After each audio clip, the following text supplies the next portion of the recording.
Hi guys, welcome to episode 1 of Soul Bites Long Form. Alrighty, let's go. Hi guys. So in response to the growing number of subscribers that we're getting, I've been asked quite a few times to make a video explaining exactly how and why I invest in Solana. So not why I think it's going up tomorrow, not what I think the next candle is going to do, but my actual system, my philosophy, my psychology, and the plan that sits behind every buy that I've made. So that's what this video is. This isn't financial advice. It's simply the framework that I personally use. A framework that helps me stay calm when markets are crashing, avoid emotional decisions, and hopefully build wealth over the long term. Because the truth is, the goal isn't to predict the future perfectly. The goal is to prepare for several different outcomes. So let's get into it. So most investors don't lose money because they're stupid. They lose money because they're human. People buy when everyone else is excited. They buy green candles. They buy headlines. They buy hype. But when the market pulls back, they panic and they sell. And then they watch the market recover without them. That's the big mistake. It's actually the opposite of what they should be doing. Most people spend their time, their entire investing journey reacting to fear, reacting to greed, reacting to social media, reacting to YouTube, reacting to news. But not reacting is my strategy. A strategy is a plan that exists before emotions arrive. That's why I've built this one. So, why Solana? Why not Bitcoin? Why not Ethereum? Why not chase the latest booming meme coin? For me, the answer is fairly simple. I wanted something with a strong infrastructure, a strong adaptation, strong developer activity, and room to grow. Bitcoin is incredible, but Bitcoin is already enormous. Solana gives me exposure to growth while still being one of the major players in crypto. It processes huge numbers of transactions.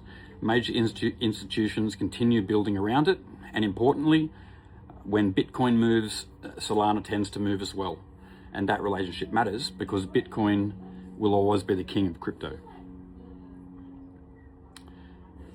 So DCA, why DCA works. One of the biggest mistakes investors make is trying to perfectly time the market. Well, I've got news for you.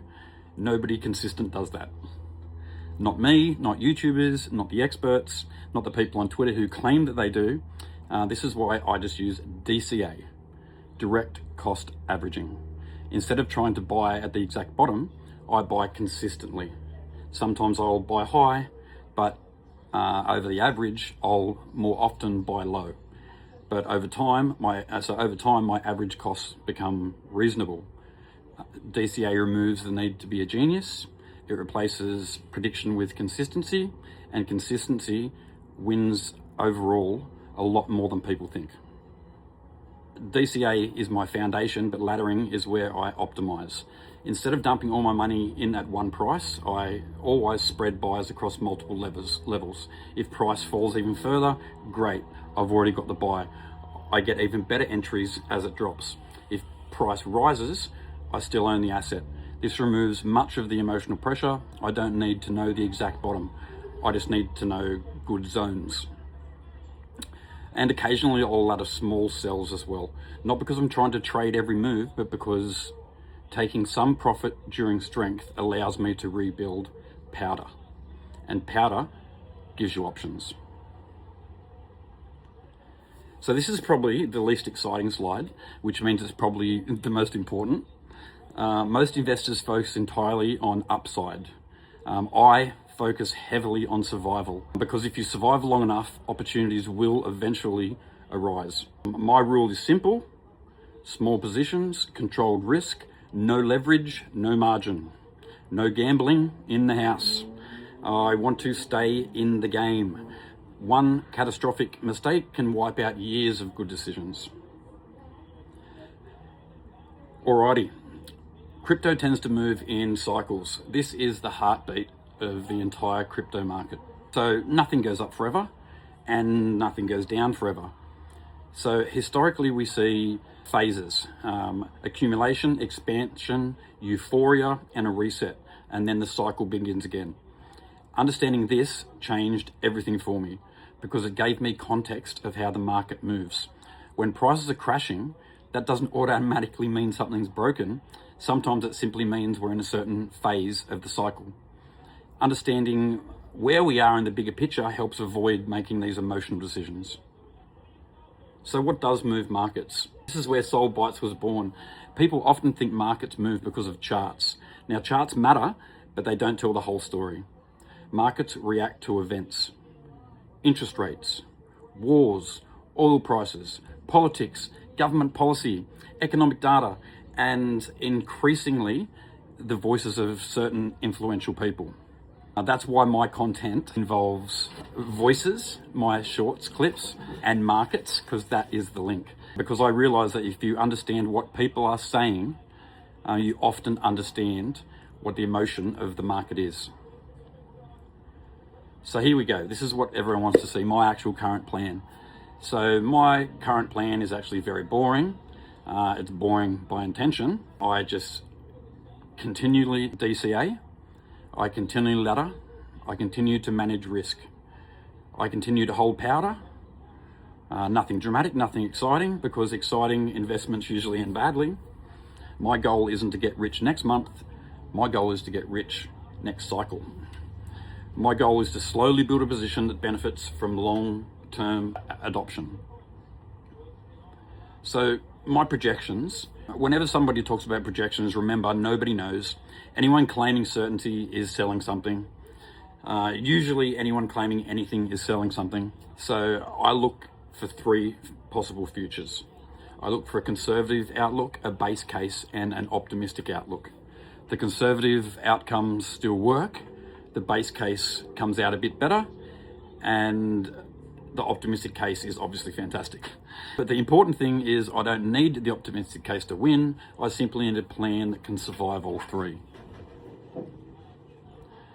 The biggest investment mistakes I've seen are buying excitement, having no plan, overtrading, chasing moonshot meme coins, poor risk management. Most portfolios don't die because of bad assets, they die because of bad behaviors. Discipline isn't exciting, but discipline is profitable. Patience isn't exciting, but I'm telling you, patience is profitable. Boring always wins. Okay, so final thoughts. So if you take only one thing away from this video, take this. You do not need to predict the future perfectly. You do not need perfect timing. You do not need a crystal ball. All you need is a plan and patience. If you set ladders and have the patience to let them fill before you reset your next ladder, the patience pays. If you keep the discipline, keep executing that plan when everyone else around you is acting emotionally, that's the philosophy behind Soul Bites. Real voices, real markets, real strategies, never any AI dubs, preparation over prediction. So, before we finish, let's look at what's happening right now for a current Soul Bites update. At the time of recording, Solana is trading around 115 after pulling back from the 130s AUD. For me, this is a normal correction. Nothing here changes my plans. What's more interesting are the developments happening underneath the surface. Umbrella and Steamflow recently launched confidential token investing infrastructure on Solana. So that may not sound exciting to you, but it super is. It is good news. Infrastructure isn't supposed to be exciting, it's supposed to work, and serious builders are continuing to build on the Solana base.